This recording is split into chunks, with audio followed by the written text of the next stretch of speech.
Hi friends, അപ്പോൾ എല്ലാവർക്കും എൻ്റെ വീഡിയോയിലേക്ക് സ്വാഗതം. ഇത് ഭൂമിയെക്കുറിച്ച് രണ്ടാമത്തെ പാർട്ടാണ് അപ്ലോഡ് ചെയ്യുന്നത്. ഇതിനു മുമ്പ് ഇതിൽ ഒന്നാമത്തെ പാർട്ട് അപ്ലോഡ് ചെയ്തിട്ടുണ്ട്.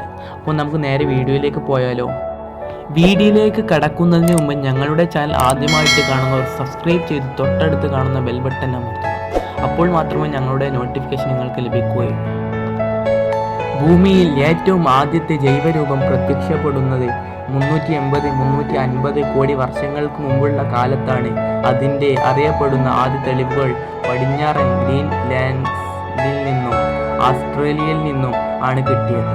പടിഞ്ഞാറൻ ഗ്രീൻലാൻഡിലെ 370 കോടി വർഷം പഴക്കം നിർണയിച്ച പാറകളിൽ നിന്ന് ജൈവ പ്രക്രിയയിൽ നിന്ന് രൂപം കൊണ്ട ഗ്രാഫൈറ്റ് ശലകങ്ങൾ കണ്ടെത്തി.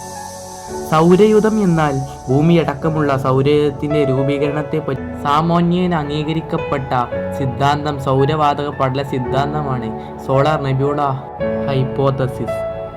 ഇതിനനുസരിച്ച് സൗരയൂഥത്തിന്റെ ഉറവിടം താരാപഥങ്ങൾക്കിടയിലെ ശൂന്യസ്ഥലയിൽ ചുറ്റിക്കറങ്ങിക്കൊണ്ടിരിക്കുന്ന പൊടിപടലങ്ങളും വാതകങ്ങളും അടങ്ങിയ ഒരു വമ്പൻ സൗരവാതക മേഘത്തിൽ നിന്നാണ്. 1380 കോടി വർഷങ്ങൾക്ക് മുമ്പ് നടന്ന മഹാവിസ്ഫോടനത്തിൽ നിന്നുണ്ടായ ഘനവസ്തുക്കളും ആണ് അതിലുണ്ടായിരുന്നത്. ഏതാണ്ട് 450 കോടി വർഷം മുമ്പ് ഈ വാതക പടലം സമീപത്തുണ്ടായ ഒരു താരവിസ്ഫോടനത്തിനാണ് സൂപ്പർനോവ ശക്തിയിലെന്ന് കരുതപ്പെടുന്നത്. അങ്ങനെ സാങ്കോചിക്കാനും ചുറ്റിത്തിരയാനും തുടങ്ങി. അതിൻ്റെ വേഗം കൂടി വന്നതോടെ വർദ്ധിച്ചു വരുന്ന ഗുരുത്വാകർഷണവും മറ്റു ബലങ്ങളും കാരണം ഈ വാതക പടലം അതിൻ്റെ ഭ്രമണാക്ഷത്തിന് ലംബമായി വാത്താകൃതിയിൽ ഒരു തട്ടിൻ്റെ രൂപത്തിൽ മണ്ഡലാകൃതി സ്വീകരിച്ചാണ് തിരിഞ്ഞിരുന്നത്.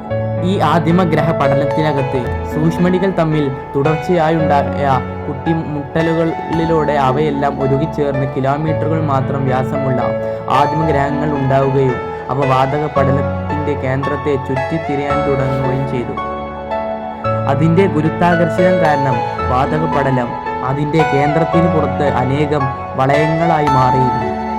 ഈ വളയങ്ങളിലെ ആദ്യ മഹഗ്രഹങ്ങൾ തമ്മിൽ കൂട്ടിമുട്ടി അവ തമ്മിൽ അടിഞ്ഞുകൂടിയാണ് പിന്നീട് ഇന്നത്തെ ഗ്രഹങ്ങൾ ഉണ്ടായത്. ഈ കൂട്ടത്തിലാണ് 454 കോടി വർഷങ്ങൾക്ക് മുമ്പ് ഭൂമിയും സഞ്ചയിക്കപ്പെടുന്നു. അതിൻ്റെ പൂർത്തീകരണത്തിന് 1-2 കോടി വർഷങ്ങൾ എടുത്തിട്ടുണ്ടാകാം. അപ്പോൾ ഫ്രണ്ട്സ്, ഇതിൻ്റെ ഫൈനലായിട്ടുള്ള പാർട്ടും ഈ ചാനലിൽ തന്നെ ഇനി അപ്ലോഡ് ചെയ്യും. അപ്പോൾ അടുത്ത വീഡിയോയുമായി വരുന്നത് വരെ ഗുഡ് ബൈ.